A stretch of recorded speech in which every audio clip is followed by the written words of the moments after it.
Hi friends, இன்னைக்கு abscond அப்படின்ற ஆங்கில வார்த்தைக்கு தமிழ் என்ன அர்த்தம்னு பார்க்கலாம்.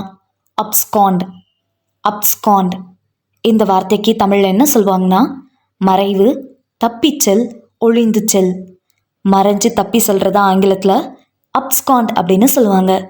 இன்னும் நல்லா புரிஞ்சுக்கிறதுக்கு 2 எக்ஸாம்பிள் சொல்கிறேன்.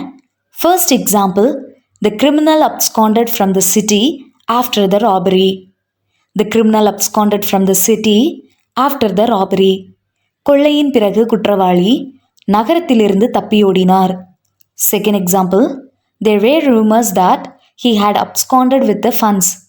There were rumors that he had absconded with the funds.